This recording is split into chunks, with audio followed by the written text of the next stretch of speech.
Hello दोस्तों, आप सभी का स्वागत है हमारे यूट्यूब चैनल में। मैं सचिन सिंह असिस्टेंट प्रोफेसर के रूप में कार्यरत हूँ डिपार्टमेंट ऑफ एग्रोनॉमी में। और आज हम इस वीडियो के माध्यम से ग्रीन हाउस इफ़ेक्ट क्या है इसके बारे में डिस्कस करेंगे और किस तरह से ग्लोबल वार्मिंग होता है ग्रीन हाउस इफ़ेक्ट के कारण, इसके बारे में भी डिस्कस करेंगे। इस टॉपिक से किसी भी एग्रीकल्चर कॉम्पिटिटिव एग्ज़ाम में 1 या 2 क्वेश्चन पूछे जाते हैं, तो हम डिस्कशन करते हैं इसके बारे में और इसके बाद हम इम्पोर्टेंट जो क्वेश्चन पूछे जाते हैं उसके बारे में भी हम थोड़ा सा प्रैक्टिस करेंगे। ठीक है, तो शुरू करते हैं डिस्कशन। तो सबसे पहले देखते हैं ग्रीन हाउस इफ़ेक्ट क्या है। ठीक है, तो एक छोटी सी स्टोरी आप सुनिए, एक उसको समझने की कोशिश करिए कि ग्रीन हाउस जो इफ़ेक्ट है, ग्रीन हाउस क्या है। ग्रीन हाउस को जानेंगे पहले। ग्रीन हाउस इफ़ेक्ट से पहले हमें समझना चाहिए ग्रीन हाउस क्या है। ओके, तो पहाड़ी एरिया जो होते हैं, हिली एरिया होते हैं, जहाँ पे लो टेम्परेचर होता है। पहले हम ग्रीन हाउस को समझने का प्रयास कर रहे हैं, इसके बाद हम ग्रीन हाउस इफ़ेक्ट को अच्छी तरह समझ पाएंगे। ओके, तो ग्रीन हाउस क्या है इसको हम समझते हैं पहले कि जो पहाड़ी एरिया होते हैं, हिली एरिया होते हैं, हिली एरिया में क्या होता है कि टेम्परेचर काफ़ी कम होता है। ठीक है, कम होता है। ठीक है, टेम्परेचर यानी कि लो टेम्परेचर होता है। कहाँ पे? हिली एरिया में। ठीक है, जैसे कि सपोज दैट एग्जांपल के लिए हिमाचल प्रदेश हो गया, उत्तराखंड हो गया, कश्मीर हो गया, लद्दाख हो गया। ठीक है, ऐसे ही जो भी एरिया है जहाँ पे मतलब बर्फीली एरिया होते हैं उन्हें क्या कहते हैं? हिली एरिया कहते हैं। ठीक है, और यहाँ पे टेम्परेचर अक्सर क्या होता है? कम होता है, यानी कि 5 से 10 डिग्री सेंटीग्रेड तक टेम्परेचर यहाँ पे चला जाता है। तो इस कंडीशन में जब हम कोई भी फार्मिंग करते हैं, ठीक है, तो फार्मिंग के लिए हम ग्लास हाउस या पॉली हाउस बनाते हैं। एक क्या बनाते हैं? ग्लास हाउस एक, यानी कंट्रोल इन्वायरमेंट बनाते हैं। ये सपोज दैट ग्लास हाउस है एक। ठीक है, ग्लास हाउस है, इसको बनाते हैं। अब क्यों बनाते हैं? क्योंकि यहाँ पे हम वेजिटेबल को ग्रो करते हैं, क्रॉप को ग्रो करते हैं। ठीक है, तो क्रॉप को ग्रो करने के लिए हम क्या करते हैं? यहाँ पे एक पॉली हाउस को बनाते हैं। पॉली हाउस क्यों बनाते हैं? ठंडे क्षेत्रों में पॉली हाउस का क्या महत्व है इसको हम समझते हैं अब। तो यहाँ पे जो पौधे ग्रो करते हैं, इनको अगर हम बहुत लो टेम्परेचर होंगे, लो टेम्परेचर दे दिया जाए इनको, तो ये पौधे यहाँ पे सर्वाइव नहीं कर पाएंगे। यानी कि जो यहाँ पे एटमॉस्फेरिक टेम्परेचर होता है, इस टेम्परेचर में पौधे सर्वाइव नहीं कर पाएंगे। वेजिटेबल्स जो है वो अच्छे से प्रोड्यूस नहीं हो पाएंगी। तो यहाँ पे जब हम पॉली हाउस बना देते हैं या ग्रीन हाउस बना देते हैं, यानी कि इसको हम ग्लास का हाउस बना देते हैं, तो सोलर रेडिएशन जो हमारे आते हैं, क्या आते हैं? Solar radiation. ठीक है, तो सोलर रेडिएशन यहाँ से इंटर तो कर जाते हैं। सोलर रेडिएशन यहाँ क्या कर गए? इंटर कर गए। ठीक है, ग्लास हाउस के अंदर। लेकिन जैसे यहाँ पे रिफ्लेक्ट होते हैं तो यहाँ रिटर्न नहीं जा पाते, बल्कि यहाँ पे क्या होते हैं? ट्रैप हो जाते हैं। क्या होते हैं? ट्रैप हो जाते हैं, यानी फंस जाते हैं यहीं पे सोलर रेडिएशन, और फिर दोबारा से यहीं पे रह जाती है। तो इससे क्या होता है? हीट जनरेट होता है। क्या होता है? हीट जनरेट होगा, यानी कि टेम्परेचर इंक्रीज हो जाएगा। टेम्परेचर इंक्रीज होना ज़रूरी है, क्योंकि यहाँ पे टेम्परेचर चाहिए किसके लिए? ठंडे क्षेत्रों में पौधे को उगाने के लिए। ठीक है, तो इसमें क्या होता है कि टेम्परेचर को कैप्चर कर लिया गया है और इस टेम्परेचर का यूज होगा, यानी कि टेम्परेचर ज़्यादा होने से क्रॉप जो है अच्छी तरह से प्रोड्यूस हो पाएंगे और हमें वहाँ पे वेजिटेबल्स या ग्रेन जो भी है, जो भी हम चीज़ें वहाँ पे ग्रो कर रहे हैं, वो सप्लाई कर पाएगी। तो इसे हम कहते हैं, ये जो बना हुआ जो ग्लास का हाउस है या पॉली हाउस है, इसे हम कहते हैं ग्रीन हाउस। ठीक है, तो ये जो कॉन्सेप्ट आया ग्रीन हाउस इफेक्ट का, यहीं से ही आया है। ओके, तो अब हम समझते हैं ग्रीन हाउस इफेक्ट, जो कि एक इन्वायरमेंटल के सेंस में हम इसको देखेंगे। इन्वायरमेंटल के सेंस में हम देखते हैं ग्रीन हाउस, क्योंकि यहाँ से ही क्वेश्चन अक्सर पूछे जाते हैं ग्रीन हाउस के बारे में। तो ग्रीन हाउस इफेक्ट से पहले हम ग्रीन हाउस गैसों को समझते हैं। ठीक, इफेक्ट तो यही होगा, इसी तरह का इफेक्ट जो होगा वो ग्रीन हाउस इफेक्ट कहलाएगा, उसको हम इसके बाद समझेंगे। पहले हम देख लेते हैं ग्रीन हाउस गैसें कौन कौन सी है। तो ग्रीन हाउस जो गैसेस हैं, ग्रीन हाउस गैसेस, ठीक है, GHG कहते हैं उसको। ठीक है, तो ग्रीन हाउस गैसों में आता है पहला जो होता है CO2, जो कि 55% इसको भी हम लिख देते हैं यहाँ पे, क्योंकि यहाँ से क्वेश्चन पूछे जाते हैं। तो 55% कंट्रीब्यूट करती है ग्लोबल वार्मिंग में। ठीक है, नेक्स्ट हमारी जो इम्पोर्टेंट गैस है, मेथेन है। मीथेन कंट्रीब्यूट करती है 25%। क्लोरोफ्लोरोकार्बन है जो कि कंट्रीब्यूट करता है 11 से 12%। इसके बाद N2O कंट्रीब्यूट करता है 5%। और देन हमारी जो वाटर वेपर होता है ये भी एक ग्रीन हाउस गैस है जो कि लगभग 4 से 5% कंट्रीब्यूशन करता है डिपेंडिंग ऑन की मॉइस्चर कितना है एटमॉस्फेयर में। तो हमें यहाँ पे सबसे पहले याद करने की ज़रूरत है कि ग्रीन हाउस गैसेस कौन कौन सी। यहाँ से क्वेश्चन पूछा जाता है कि कौन सी ग्रीन हाउस गैस है, इनमें से ऑप्शन दे दिया जाता है कि कौन सी ग्रीन हाउस गैस नहीं है। तो हमें अच्छी तरह से याद होना चाहिए, लर्न होना चाहिए कि ग्रीन हाउस गैस कौन कौन सी है। ठीक है, तो हमारी पहली ग्रीन हाउस गैस है CO2, देन है मेथेन जिसको कहते हैं CH4 से डिनोट करते हैं, क्लोरोफ्लोरोकार्बन है, नाइट्रस ऑक्साइड है एंड वाटर वेपर है। 5 हमारी ग्रीन हाउस गैसेस हो गई। ठीक है, तो 5 गैसों को अच्छी तरह से हमें दिमाग में बिठाना है। अब क्या हो रहा है, जैसे ही हम धीरे धीरे करके इंडस्ट्रियलाइजेशन की ओर बढ़ रहे हैं, यानी कि हम लगातार इंडस्ट्री यानी बड़ी बड़ी फैक्ट्रीज हैं जो कि CO2 को एमिट कर रही हैं, मेथेन एमिट कर रही हैं। एग्रीकल्चर सेक्टर से राइस से क्या होता है, मेथेन का एमिशन होता है। क्लोरोफ्लोरोकार्बन का एमिशन होता है जैसे रेफ्रिजरेटर से या AC से जो भी चीज़ हम यूज करते हैं। ऐसे ही नाइट्रस ऑक्साइड का एमिशन होता है लगातार बहुत ज़्यादा अमाउंट में यूरिया को मिट्टी में अप्लाई करने से। वाटर वेपर भी एटमॉस्फेयर में आ जाती है। तो ये सब चीज़ें जब इसकी जो क्वांटिटी है, जैसे सपोज जेट हमारा एटमॉस्फेयर, आप समझते हैं ग्रीन हाउस इफेक्ट क्या है। ठीक है, ग्रीन हाउस गैसों को माइंड में रखना है। अब समझते हैं ग्रीन हाउस इफेक्ट को। ग्रीन हाउस इफेक्ट, अभी हमने यहाँ पे क्या देखा था, ग्रीन हाउस के बारे में देखा। ग्रीन हाउस क्या है, तो ग्रीन हाउस क्या है इसको पहले दिमाग में बिठा लो जो हम पहले बताएं।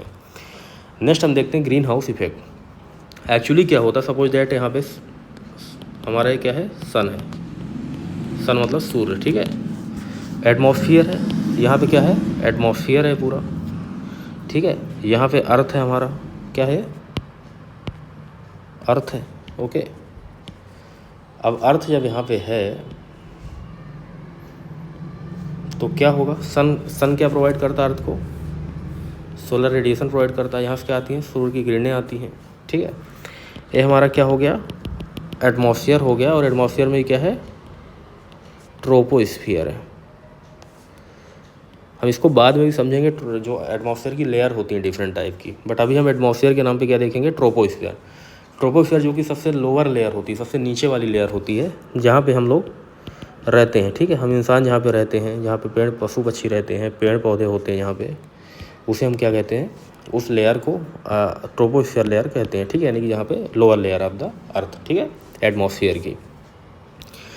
तो यहाँ पे सोलर रेडिएशन आती है, लेकिन क्या हो रहा है, और सोलर रेडिएशन क्या होती है, जनरली रिफ्लेक्ट होती है। ठीक है, बट हो क्या रहा है कि लगातार ग्रीन हाउस गैसों का कंसंट्रेशन क्या हो रहा है एटमॉस्फेयर में, लगातार बढ़ता जा रहा है। ठीक, जब ग्रीन हाउस गैसों का कंसंट्रेशन बढ़ेगा, यहाँ पे ये है क्या है कि तुम्हारी ग्रीन हाउस गैसें हो गई। 5 प्रकार की जो हमने ग्रीन हाउस गैसें बताया था, कौन कौन सी थी, CO2 थी, मेथेन थी, क्लोरोफ्लोरोकार्बन थी, और nitrous oxide and water vapour को भी हम कंसीडर करते हैं ग्रीन हाउस गैस के रूप में।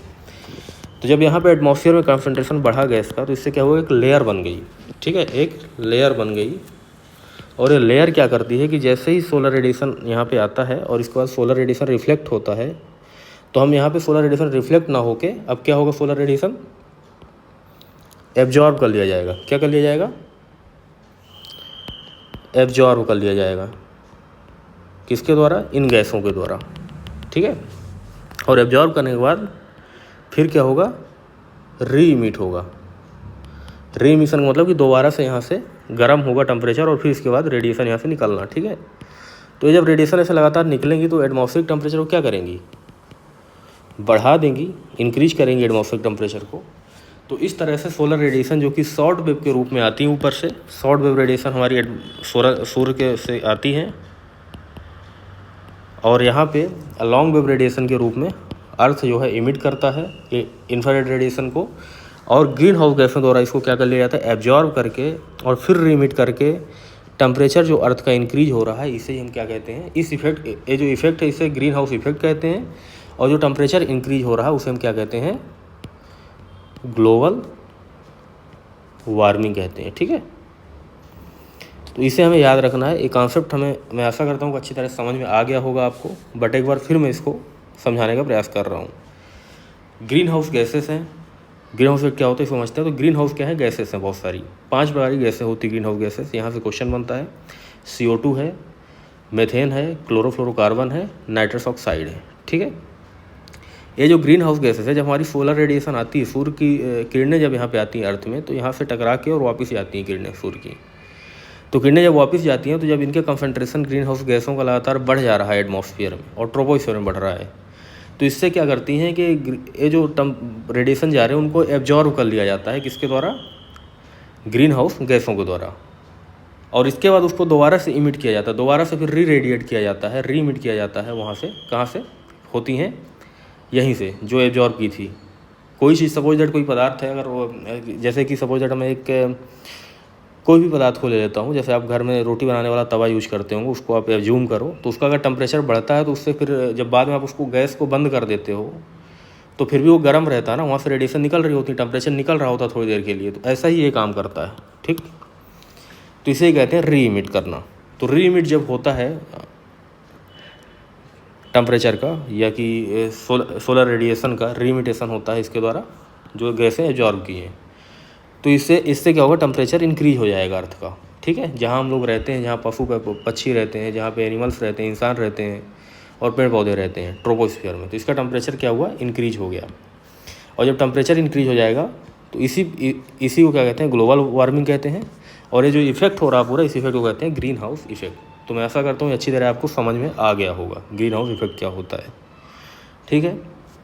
अब एक चीज़ हम यहाँ पे और समझ लेते हैं कि ग्रीन हाउस इफेक्ट के कारण क्या है, रीजंस क्या है, क्यों ग्रीन हाउस इफेक्ट हो रहा है।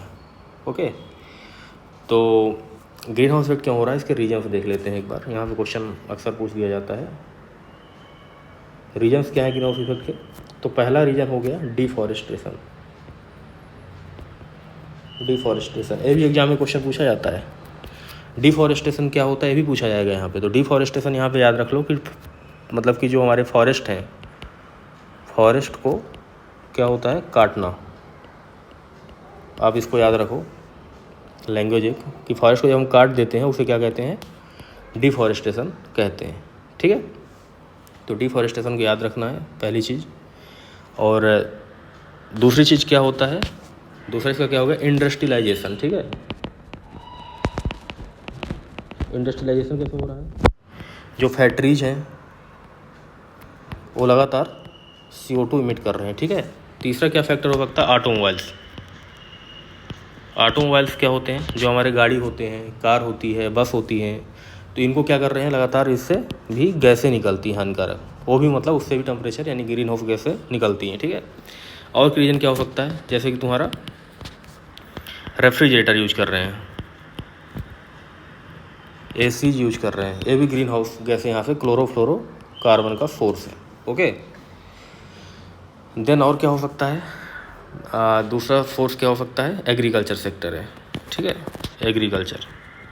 एग्रीकल्चर से क्या होता है, जैसे कि हम जो स्वैम्पी एरिया में राइस का कल्टीवेशन कर रहे हैं, राइस के कल्टीवेशन से कौन सी गैस निकलती है, क्लोरोफ्लोरो का मेथेन निकलती है, ठीक है, CH4, क्लोरोफ्लोरो नहीं, मेथेन। तो मेथेन गैस राइस के कल्टीवेशन निकलती है और 23% कंट्रीब्यूट करता है एग्रीकल्चर सेक्टर मेथेन को इंडिया में। 23% जो मेथेन निकलती है तो उसका एग्रीकल्चर सेक्टर उसमें कंट्रीब्यूट करता है, ठीक है, 23%, ठीक है। इसके बाद और किससे हो सकता है, राइस में नाइट्रस ऑक्साइड निकलती है लगातार यूरिया के एप्लीकेशन से, ठीक है। यूरिया जब हम अप्लाई करते हैं तो यूरिया का जब डीनाइट्रिफिकेशन होता है तो इससे भी गैस निकलती है जो कि नाइट्रस ऑक्साइड होती है, और ये भी एक प्रकार की ग्रीन हाउस गैस है। तो इसको भी हमें याद रखना है। यहाँ से पूछ लिया जाता है कि यूरिया से कौन सी ग्रीन हाउस गैस निकलेगी, तो इसका हमारा आंसर होगा नाइट्रस ऑक्साइड। राइस के लगातार कल्टीवेशन से कौन सी ग्रीन हाउस गैस निकलती है, तो इसका एग्जाम मेथेन हो जाएगा। कितना कंट्रीब्यूट करती है, 23% करती है। तो इस तरह से हमें चीज़ें याद होना चाहिए, सोर्स पता होना चाहिए, ओके। और क्लोरोफ्लोरोकार्बन, जो क्लोरोफ्लोरोकार्बन होता है CFC, वो कहाँ से इमिट होता है, तो रेफ्रिजरेटर से होता है। रेफ्रिजरेटर में जो गैस यूज की जाती है क्लोरोफ्लोरोकार्बन, वहाँ से निकलती है। तो ये सब भी हमारे क्या है, ग्रीन हाउस गैस के कारण है, रीजन से, ठीक है। तो यहाँ से क्वेश्चन जो पूछा जाएगा इसको भी देख लेते हैं एक बार। यहाँ से क्वेश्चन तो पहला पूछा जाएगा कि ग्रीन हाउस का डिफॉरेस्टेशन से ग्रीन हाउस इफेक्ट होता है या ग्लोबल वार्मिंग होता है? बिल्कुल होगा, ठीक है। इंडस्ट्रियलाइजेशन से हो रहा था क्योंकि ये CO2 इमिट कर रहे हैं। ऑटोमोबाइल्स वगैरह यानी कि जो गाड़ी वाहन व्हीकल्स यूज कर रहे हैं उससे भी होता है। रेफ्रिजरेटर में AC वगैरह यूज करने से भी होता है। एग्रीकल्चर सेक्टर में यहाँ से बहुत इंपॉर्टेंट क्वेश्चन बनता है कि राइस के लगातार कल्टीवेशन से कौन सी ग्रीन हाउस गैस निकलती है? तो मीथेन निकलती है, ठीक, CH4 स्वैम्पी एरिया से। क्वेश्चन पूछा था कि स्वैम्पी एरिया जो है, स्वैम्पी एरिया वह एरिया जहाँ पे लगातार पानी भरा रहता है, ठीक है। क्या भरा रहता है? पानी, ओके। यानी कि दलदल जो ज़मीन होती है, दलदल जिसको बोलते हैं, वहाँ से मीथेन का इमिशन होता है, ठीक है। और राइस के कल्टीवेशन से भी कौन सी गैस का इमिशन होता है? मीथेन का।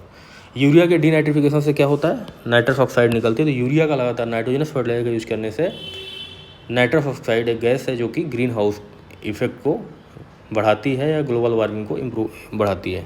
तो इसको हमें याद रखना है। रेफ्रिजरेटर्स कौन सी गैस निकलती है? क्लोरोफ्लोरोकार्बन। तो इस तरह से पॉइंट हमें याद रखना है, ओके। नेक्स्ट हम देखते हैं इसी टॉपिक में ही कि ग्रीन हाउस जो पोटेंशियल है वो क्या है, ठीक है। यहाँ से भी क्वेश्चन बनता है ग्रीन हाउस पोटेंशियल से भी। तो अब हम देख लेते हैं green house potential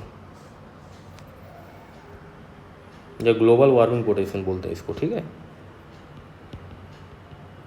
global warming potential of green house gases, ठीक है। यानी जो ग्रीन हाउस गैसेस है उनका ग्लोबल वार्मिंग पोटेंशियल क्या है।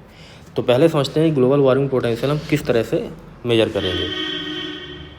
तो ग्लोबल वार्मिंग पोटेंशियल मेजर करने के लिए हम CO2 को देखते हैं कि CO2 के सापेक्ष या CO2 को उसके अगेंस्ट रखते हैं और CO2 के सापेक्ष दूसरी जो गैस है यानी कि मीथेन है, नाइट्रस ऑक्साइड है, क्लोरोफ्लोरोकार्बन है, उसके सापेक्ष में कितने गुना या कितना ज़्यादा एटमॉस्फेयर को वार्म कर दे रही है, गर्म कर दे रही है, ठीक है। एक बार और सुनिएगा कि CO2 के कंपेरिजन में या CO2 प्रोपोर्शनल में दूसरी जो गैस है, other gases, other green house gases जो हैं, जैसे कि कौन कौन सी हैं?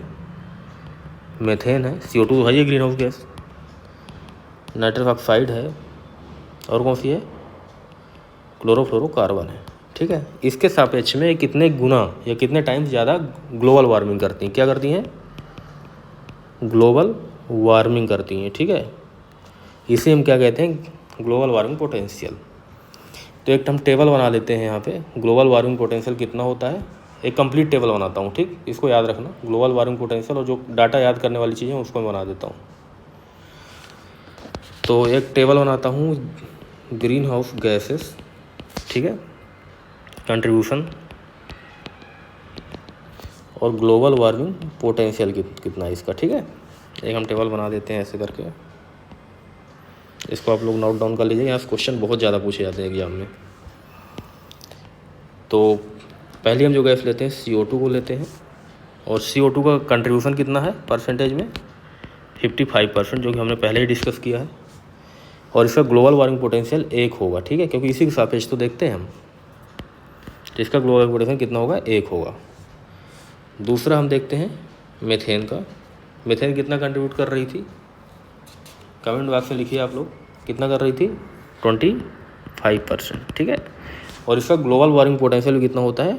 25% ही होता है, 25 होता है, ठीक है, परसेंटेज में नहीं होगा, 25 होता है। यानी 25 टाइम्स CO2 कंपेरिजन में ज़्यादा गर्म करने की क्षमता रखती है, ओके। नेक्स्ट हम देखते हैं नाइट्रस ऑक्साइड N2O, जो कितना कंट्रीब्यूट कर रही थी? 5%। ये भी क्वेश्चन पूछा जा सकता है। और इसका ग्लोबल वार्मिंग पोटेंशियल जो होता है कितना होता है? 298 होता है, ठीक है, इसे भी याद रखना है। देन है क्लोरोफ्लोरोकार्बन, ये कितना कंट्रीब्यूट करती है? ग्लोबल वार्मिंग पोटेंशियल कंट्रीब्यूट कितना करती है? लगभग 11 से 12%, हमने बताया था आपको, ठीक है। 15 भी दिया रहता है कहीं कहीं ऑप्शन में, कन्फ्यूज नहीं होना है। और इसका जो ग्लोबल वार्मिंग पोटेंशियल होता है लगभग 1000 से 10,000 तक होता है, ठीक है, डिपेंडिंग ऑन कौन सी क्लोरोफ्लोरोकार्बन है। तो इस तरह से हमें डाटा को याद रखना। और अगला हमारा कौन सा था? वाटर वेपर था, ठीक है। तो इसका कंट्रीब्यूशन जो है कितना है? 1 to 4 to 5% ही था इसका कंट्रीब्यूशन, और यहाँ पे ग्लोबल वार्मिंग पोटेंशियल को ऐसा कुछ कैलकुलेट इसका नहीं किया गया है। ओके, इसका एक यहाँ पे आप अगर बनाना चाहो तो एक इसका सोर्सेस क्या है,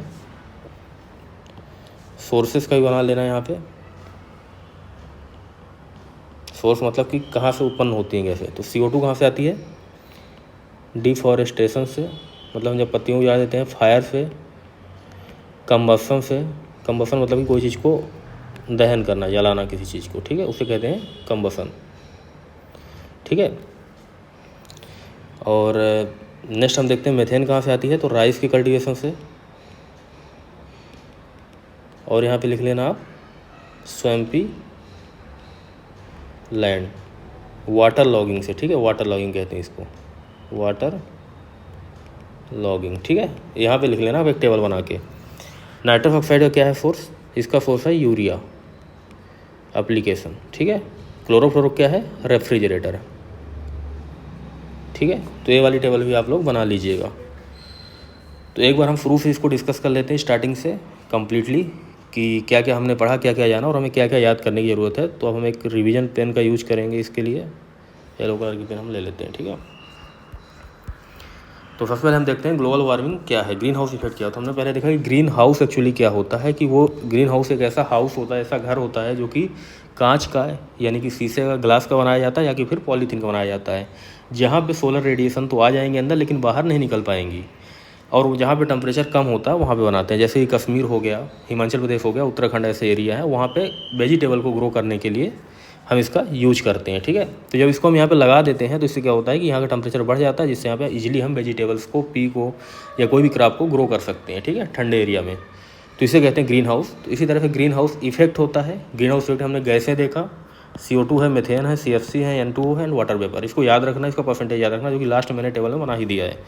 तो ग्रीन हाउस इफेक्ट क्या होता है कि यहाँ पे लॉन्ग वेव, जो शॉर्ट वेव रेडिएशन आती है, इसको क्रॉस कर जाती है, ठीक है। तो शॉर्ट वेव रेडिएशन जब यहाँ पे आती है, इसके बाद कुछ रेडिएशन तो इसके द्वारा एब्जॉर्व कर ली जाती है अर्थ द्वारा ऑलरेडी, और कुछ रेडिएशन यहाँ पे रिफ्लेक्ट की जाती हैं। तो कुछ तो क्रॉस हो जाती है, लेकिन कुछ रेडिएशंस क्या होती हैं, लॉन्ग वेव रेडिएशन जो कुछ होती हैं यहाँ पे ही क्या होती हैं, ट्रैप हो जाती हैं, किसमें, इन गैसों के लेयर में, और दोबारा से क्या होती है, री इमिट होती है, री रेडिएट होती है, जिससे क्या होता है, यहाँ का एटमॉस्फेयर का टेम्परेचर बढ़ जाता है, ठीक है। तो इसे ही कहते हैं ग्रीन हाउस इफेक्ट। और ये जो टेम्परेचर बढ़ने की प्रक्रिया को कहते हैं ग्लोबल वार्मिंग, यानी टेम्परेचर बढ़ गया, यानी कि जो अर्थ है, ग्लोब है हमारा, वार्म हो गया, इसीलिए कहा गया ग्लोबल वार्मिंग, ठीक है। इसके रीजन्स हमने देखा था कि डिफॉरेस्टेशन है, इंडस्ट्रियलाइजेशन है, एग्रीकल्चर ऑटोमोबाइल्स है। एग्रीकल्चर सेक्टर में हमने देखा था कि राइस के कल्टिवेशन से होता है मेथेन, 23% मेथेन जो होती है एग्रीकल्चर सेक्टर कंट्रीब्यूट करती है। N2O यूरिया से होता है। एंड डीनाइट्रिफिकेशन जो कि यूरिया के अप्लाई करने से ही होता है, ठीक है, N2O। एंड CFC के बारे में देखा मैंने कि रेफ्रिजरेटर से भी CFC हमारा प्रोड्यूस होता है, या मतलब वो जो गैसें यूज की जाती है रेफ्रिजरेटर में, वहाँ से भी मतलब कूलिंग के लिए निकलता है वो। तो ये भी ग्लोबल वार्मिंग एक प्रकार से करता है, ठीक है। इसके बाद हमने देखा था ग्लोबल वार्मिंग पोटेंशियल क्या है। इसको अच्छे से देख लेते हैं कि CO2 के सापेक्ष या CO2 के कंपेरिजन में दूसरी जो गैस है कितने गुना या कितने टाइम्स ग्लोबल वार्मिंग कर रही हैं, वही कहलाता है ग्लोबल वार्मिंग पोटेंशियल।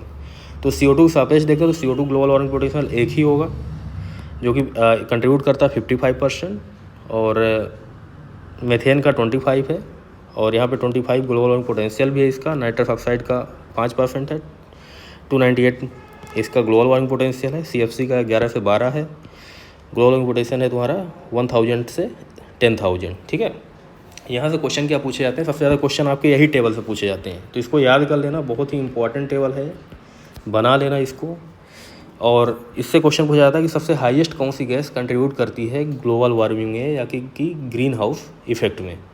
तो इसका आंसर होगा CO2, जो कि कितना परसेंट है, 55%। परसेंट भी पूछा जाता है कि CO2 कितने परसेंट कंट्रीब्यूट करती है, मेथेन कितने परसेंट कंट्रीब्यूट करती है, ये भी पूछा जा सकता है। सेकंड क्वेश्चन जो सबसे ज़्यादा पूछा जाता है वो पूछा जाता है कि ग्लोबल वार्मिंग पोटेंशियल मेथेन का कितना होता है। तो कितना होता है, 25% होता है, ठीक है। और global warming potential nitrous oxide कितना होता है, वो भी 20 to 98% होता है। तो यहाँ से क्वेश्चन पूछा जाएगा।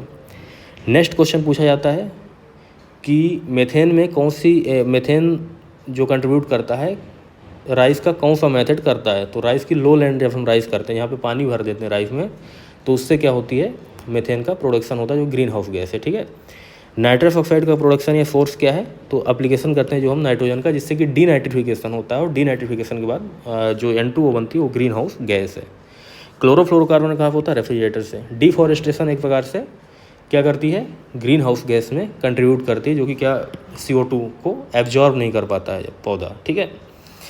तो इसको हम अगले क्लास में कभी देखेंगे कि कैसे मतलब कार्बन सिक्वेस्ट्रेशन होता है, कार्बन सिक्वेस्ट्रेशन करके जो फॉरेस्ट होते हैं, जो हरे पौधे होते हैं, किस तरह से CO2 के लेवल को कम रखते हैं, बैलेंस रखते हैं। तो मैं आशा करता हूँ आज की क्लास समझ में आ गई होगी, और मैं भी उम्मीद करता हूँ कि आप लोग नोट डाउन कर लेंगे इसको अच्छी तरह से। और अगर आपको वीडियो पसंद आ रहा हो तो आप इसको लाइक करें, सब्सक्राइब करें, और इसको अपने दोस्तों तक भी शेयर करें, ताकि उनको वहाँ तक भी जानकारी पहुँच पाए। Thank you so much.